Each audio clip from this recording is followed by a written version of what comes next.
পরম প্রেমময় পরমদয়াল শ্রী শ্রী ঠাকুরের এতক্ষণ যারা নামামৃত সুধা পান করলেন, তাদের মানব জীবন শ্রেষ্ঠ জীবনের একমাত্র উদ্দেশ্য ঈশ্বর প্রাপ্তি, তা যেন এই জীবনেই সফল হয়, এই কাতর প্রার্থনা। শ্রী শ্রী ঠাকুরকে একদিন এক ভক্ত কি জিজ্ঞেস করছেন, দেখুন, বলছেন, গুরু কি স্বয়ং সম্পূর্ণ করে তুলতে পারবে আমাদের? কারণ এটা হচ্ছে আধুনিক যুগ, কত বিজ্ঞান, কত টেকনিক, কত কম্পিটিশন। এই মার্কেটে টিকে থাকতে গেলে মডার্ন এডুকেশন দরকার, আর গুরু মানে তো সেকেলে। শ্রী ঠাকুর বললেন, গুরুই একমাত্র স্বয়ং সম্পূর্ণ করে তুলতে পারবে কোনো মানুষকে। অথবা যে যতটি বিষয়ে মাস্টার ডিগ্রি করুক না কেন, তার টিউমেরিক্যাল গ্রোথ হতে পারে, এক পেশে উন্নতি হতে পারে, কিন্তু সার্বিক ওয়েল ডেভেলপমেন্ট সম্ভব নয়। গুরু ছাড়া ব্যালেন্স হবে না।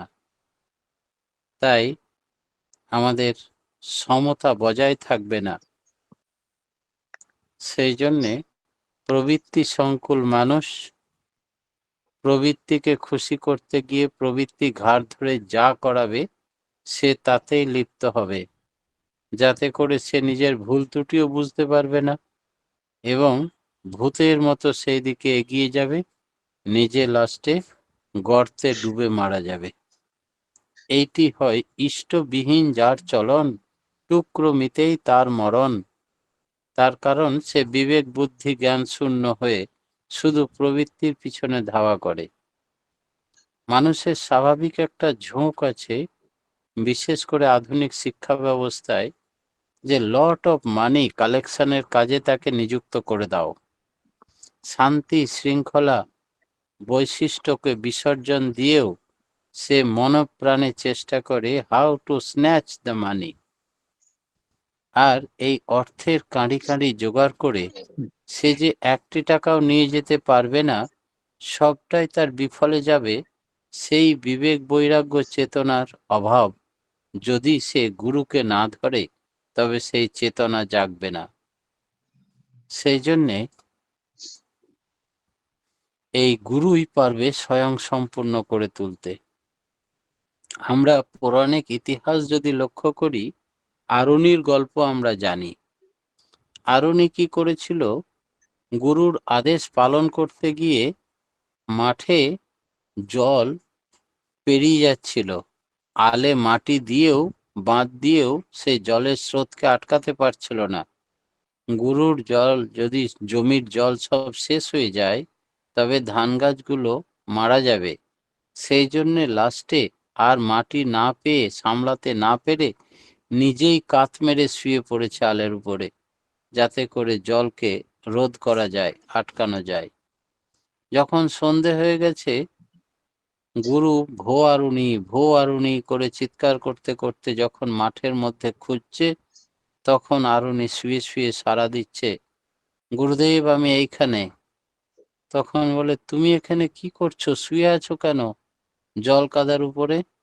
বলে, আপনার এই জল বেরিয়ে যাচ্ছিল, আমি মাটি যতবার দিচ্ছিলাম ধুয়ে মুছে নিয়ে চলে যাচ্ছিল, এই স্রোতে আটকাতে পারছিল না, তাই আমি উপায়ন্ত না দেখে নিজেই শুয়ে পড়ে জল আটকাচ্ছি। তখন গুরু খুব খুশি হলেন যে গুরুর নির্দেশকে পালনের জন্য শিষ্যর এইরকম আপ্রাণতা থাকা দরকার। আর যে আপ্রাণতায় তোমার সিদ্ধি, তোমার সাকসেস, তোমার মুক্তি, তোমার সার্বিক জ্ঞান, ওয়েল ডেভেলপমেন্ট। এইরকম করে গুরু সেবা করলে কি হয়, প্রাণ দিয়ে যদি গুরুর কাজ করে, এডুকেটেড হয়ে পড়ে, প্রকৃত শিক্ষা, সে শিক্ষিত হয়ে ওঠে। আর কি হয়, অভিজ্ঞতা, এক্সপিরিয়েন্স হয়। আর কি হয় না, তো বাস্তবে যে কোনো সমস্যা ওয়ার্কআউটের বুদ্ধি, সলিউশনের বুদ্ধি আছে তার। আর কি হয়, জ্ঞান লাভ হয়, গুরুর আশীর্বাদ পুষ্ট হয়। রঞ্জিত দা কে আছেন, নিজের অডিওটা বন্ধ করুন, না হলে আমাকেই বন্ধ করতে হবে, আপনার আওয়াজ আসছে। তাই মানুষ যাকে ভালোবাসে তাকে তার মতো সে হয়ে যায়।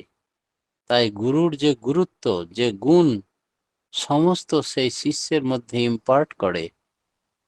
আর গুরুকে ভালোবেসে গুরুর গুণগুলো যদি আমাদের ভেতরে সঞ্চারিত হয়, তখন তার গুরুত্ব বেড়ে যায়। তাই এই শ্রদ্ধা ছাড়া এসব কিছুই হয় না। গুরুর থেকে যদি আমরা বড়ও হয়ে যাই কখনো গুরুর আশীর্বাদে, তবুও গুরুকে কখনো অবহেলা করতে নেই, অশ্রদ্ধা করতে নেই।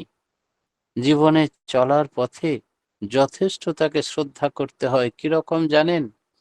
ভগবান শ্রীকৃষ্ণ, আপনারা যদি তার রাজধানী গুজরাটে দ্বারকাতে গিয়ে থাকেন তো দেখবেন যে তার গুরুকে, দুর্বাসাকে, সে ঠেলা গাড়িতে বসিয়েছেন ভগবান শ্রীকৃষ্ণ, আর বালির উপর দিয়ে টেনে টেনে নিয়ে যাচ্ছেন, খালি পায়ে মাটিতে হাঁটছেন। তো গুরু দুর্বাসাকে এইভাবে তিনি সেবা দিচ্ছেন, সম্বর্ধনা করছেন, ভালোবাসেন। তারা হচ্ছেন লোকশিক্ষক, অর্থাৎ তারা আমাদের শেখাতে এসছেন এই ধরাতে। তাই তিনি নিজে পরম ব্রহ্ম, পরমেশ্বর, পরমাত্মা। তিনি বিশ্বগুরু হওয়া সত্ত্বেও তাঁর গুরুর প্রতি তার কিরকম আচরণ হওয়া উচিত সেটা তিনি করে দেখিয়েছেন। কাজেই গুরু পারে একই সঙ্গে তার প্রিয় শিষ্যকে ভালোবাসার মাধ্যমে সব রকম শিক্ষা, আশীর্বাদ পুষ্ট করে তুলতে, তার কাজের মাধ্যমে, বাস্তবতার মাধ্যমে, তার আদেশ নির্দেশ পরিপালনের মাধ্যমে। তখন সে ফুলফিলার দি বেস্ট, সব দিক দিয়ে তিনি পরিপূরণ করে দেন। এর থেকে বড় হওয়ার আর তুক কিছু হতে পারে না। আমরা গুরুবাদ দিয়ে যদি কোনো ইংলিশ মিডিয়ামে ভর্তি হই, দেশে নয় বিদেশে গিয়ে শিক্ষা লাভ করি, তবুও সেটা এক পেশে হয়ে যাবে, ব্যালেন্স হারা হয়ে যাবে। আমরা জানি যে জীবনে বড় হতে গেলে গুরু গ্রহণ এবং তার আশীর্বাদ অনিবার্য। এর জন্যে চাই শুধু গুরুর প্রতি অগাধ ভক্তি, প্রেম, ভালোবাসা, শ্রদ্ধা। আগের দিনে ব্রহ্মচারী যখন সমাবর্তন নিয়ে গুরুগৃহ থেকে বেরিয়ে যেত, তারপর কখনো যদি সেই গুরুর সঙ্গে দেখা হতো, তখন তার শ্রদ্ধায় সে মাথা নত করে তার কাছে যথেষ্ট শ্রদ্ধাশীল হয়ে তাকে সম্মান প্রদর্শন করত। এইরকম নয় এখনকার উচ্চশিক্ষায় শিক্ষিত মানুষ, যে কিছুদিন পরেই প্রফেসর আর ছাত্র গলা ধরে একসঙ্গে ফিস্ট করতে যাচ্ছে, বা তার সামনে ধূমপান করছে বা শেয়ার করছে। এই রকম চালচলন, শিক্ষা দীক্ষা ছিল না। আমরা জানি শিবের অপর নাম নকুল। কারণ কি? নকুল মানে কি? যার নকুল, যার কোনো কুল কিনারা নেই, তাই তিনি নকুল।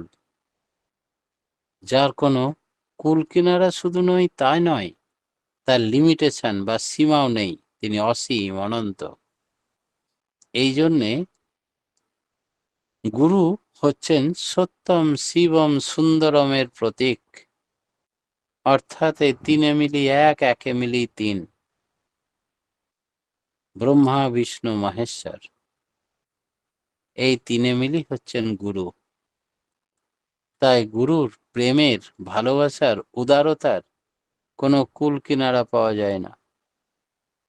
আমরা ঠাকুরের জীবদ্দশা থেকে দেখেছি যে ঠাকুরকে যিনি হত্যা করতে এসছেন, একেবারে বিষ মাখিয়ে ভালো করে রোদে শুকিয়ে পরিপাটি করে ঠাকুর কথা বলতে বলতে মুখে থুতু ভাঙছে, সেই অবস্থায় ভক্ত সেজে অনেকে মুখশুদ্ধি দিচ্ছেন। ঠাকুর কেউ বা জোয়ান, কেউ বা মৌরি, কেউ বা সুপুরি কেটে নিয়ে এসেছেন। যতবার সেই সুপুরিওয়ালা বিষ মাখানো সুপুরি দিতে যাচ্ছে, ততবার ঠাকুর হাতটা টেনে নিচ্ছেন।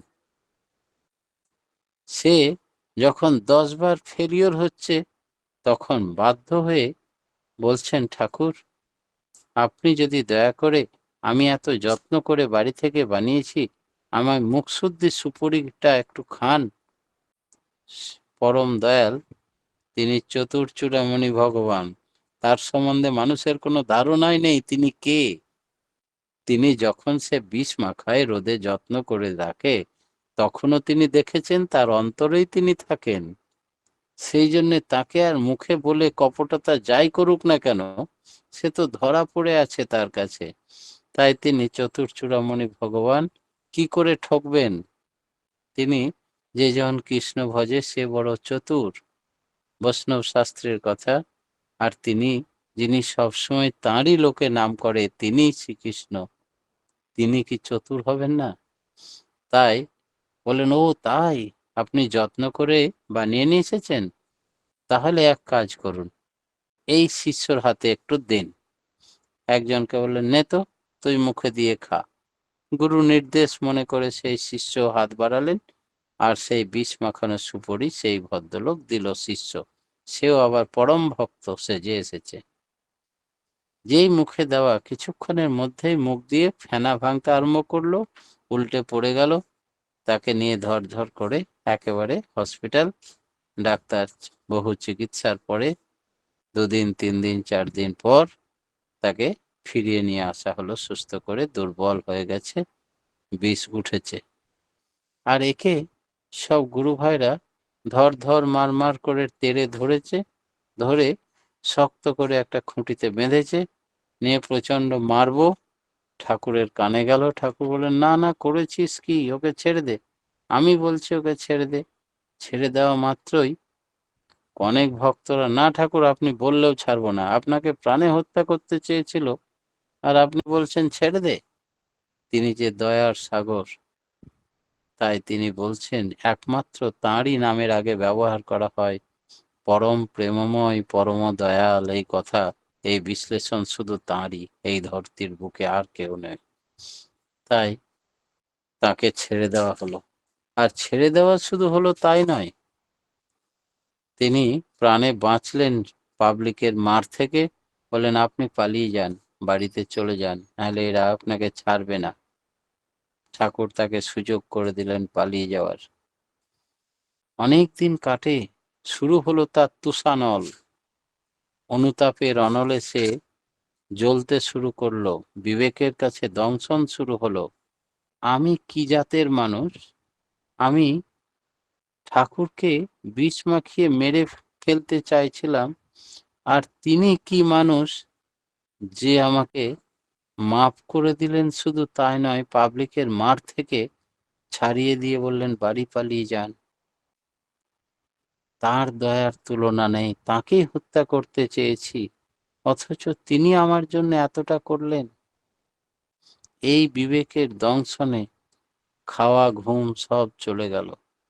রোগা শুকনো, লাস্টে অনুতাপের অনলে সে যখন দগ্ধ, বেশ কয়েক মাস কেটে গেছে রুগ্ন শুকনো অবস্থায়, মৃতপ্রায় অবস্থা। অন্তর্যামী সেটাও দেখতে পাচ্ছেন। তাই তাকে আবার ডেকে পাঠালেন। ডেকে পাঠিয়ে বললেন, একটা চেয়ার দে, সবাই তো রেগে চকিয়ে আছে, একটু সুযোগ পেলেই মেরে ফেলবে। ঠাকুর দেখলেন একটু রাগটা কমেছে, একটা চেয়ার দিয়ে ওনাকে বসতে দে। নিয়ে বললেন, আমি কেন ডেকেছি জানেন? অনেকদিন দেখিনি, মন খারাপ করছিল। আপনাকে সৎসঙ্গের একটা উচ্চ পদ দেওয়া হচ্ছে, এই উচ্চ পদে আসীন করা হলো। আজ থেকে আপনি যেন আসবেন। তার চোখের জল আর থামে না। আমি কি শ্রেণীর মানুষ, আর তুমি কে প্রভু? মানুষের এই ক্রূরতা কঠোরতা সব তিনি মাফ করে দিয়ে, যে মার্ডারার তাকে তিনি উচ্চ পদ দিচ্ছেন, প্রাইজ দিচ্ছেন। তার কান্না আরো বেড়ে গেল। তুষানল এবার কান্নায় নিভে গেল ধীরে ধীরে ধীরে ধীরে। তিনি রেগুলার আবার আসতে শুরু করলেন, সবাইকে বারণ করলেন, কেউ কোনো পুরনো কথা তুলবে না। এমনি করে প্রত্যেকটা মানুষকে তিনি শুদ্ধ, বুদ্ধ, মুক্ত, তৃপ্ত করে একেবারে ঈশ্বরমুখী তৈরি করে ঈশ্বরত্ব লাভের পথে নিয়ে চললেন। এই হচ্ছে ম্যান মেকিং এডুকেশন। আর মানুষ তৈরির কারখানা বা শিক্ষা একমাত্র এই সৎসঙ্গেই দেওয়া হতো, এবং তিনি তার নিজের জীবদ্দশায়, নিজের লীলাকালীন বিরাজমান অবস্থায় হাজার হাজার মানুষকে এইভাবে তিনি শিক্ষা দিয়েছেন। সেই ভক্তের নাম করব না, অনেকেই চেনেন তার নামে। যাই হোক, শ্রী শ্রী ঠাকুর বললেন, দেবতা আর ঈশ্বরের মধ্যে পার্থক্য কোথায়? দেবতা আর ঈশ্বরের তফাৎ আছে বই কি। দেবতা হলো হিরো, বীর, যার দীপ্তি আছে, সে উজ্জ্বলতা আছে, জ্বলজ্বল করে, দীপ্তিময় জীবন। আর ঈশ্বরত্ব মানে আধিপত্য আছে। আধিপত্য, অধিপতি থেকে কথাটা এসছে, আধিপত্য। অধির মধ্যে আছে ধা ধাতু। ধা মানে ধারণ করার ক্ষমতা, আর পতি মানে পা ধাতু। পা মানে পালন করা। তাহলে যে ধারণ আর পালনের ক্ষমতা আছে, তিনি হচ্ছেন ঈশ্বর। সোর্স বা উৎস থেকে মানুষ ধারণ পালন ক্ষমতা পায়, তিনি হচ্ছেন ঈশ্বর। যিনি ধারণ পালন করেন তার মধ্যে ঈশ্বরত্ব আছে। যিনি সকলের ধারণ পালনের জন্য চিন্তিত, সকলকে আশ্রয় দেন, প্রশ্রয় দেন, বাঁচা বাড়ার পথে এগিয়ে দেন, যতটা তার সমর্থ সেই মুহূর্তের মধ্যেই সমস্ত মানুষের কল্যাণের জন্য ব্যাকুল হয়ে থাকেন, যার কাউরির অকল্যাণের কথা শুনলেই তার নিশ্চিত হতে পারেন না যতক্ষণ তার সমস্যার সমাধান হয়। এই ধারণ পালন সম্বেগী চলন যার, তিনি ঈশ্বরত্ব লাভ করেছেন। কেউ যদি অটো ইনিশিয়েটিভ আর্জ, অর্থাৎ শত দায়িত্বপূর্ণ সম্বেগ নিয়ে তোমাকে ধারণ পালন করে, তাহলে সে তোমার ঈশ্বর। আবার যদি তোমাকে ধারণ পালন করে আর তুমি অধৃত না হও, তাহলে কিন্তু তুমি লুজার বা ক্ষতিগ্রস্ত হবে। আবার রাজাকেও ঈশ্বর বলে, যেমন অনেকেই জানেন কনৌজ ঈশ্বর। কনৌজের রাজা, তাকে কনৌজ ঈশ্বর বলা হতো। কনৌজকে যিনি ধারণ পালন করেন, তাই ধারণ পালন পোষণ এর ক্ষমতা যার মধ্যে নিহিত, তিনি তাদের ঈশ্বর। শারীরিক, মানসিক, আধ্যাত্মিক, এই কথাগুলো মানে কি? শারীরিক, মানসিক, আধ্যাত্মিক, এই কথাগুলো প্রচলিত আছে। আমরা সকলেই জানি যে কনসাস মানে চেতনা, ধৃতি, সেটা নিয়ে যেটা নিয়ে আমরা থাকি, সেটা হচ্ছে ধারণ। আর সেটা হলো সম্বেগ, যে সম্বেগ দ্বারা আমরা বাঁচি, বাড়ি। সেটা যদি না থাকে তাহলে সে ব্লকড, রুদ্ধ হয়ে যায়, তাহলে আমরা মরে যাই, সোজা কথায়। তাই আমাদের সম্বেগ থাকতে হবে। আর মানসিকভাবে ভিতরের মননশীলতা, আধ্যাত্মিক মনোভাব, এগুলো আমরা বুঝতে পারবো। কিন্তু ট্রায়াল অফ লাইফ, জীবনের ধারা যাতে ধরা পড়ে, শরীর হলো এই দেহ, তাই এগুলো অনুভব করার জন্য দেহ দরকার। এগুলো মানসিক, এগুলো অপরকে বোঝানো যাবে না যতটা নিজে বোঝা যাবে। যতক্ষণ তাকে সমব্যথী হয়ে, সমদরদী হয়ে, সমানভাবে সে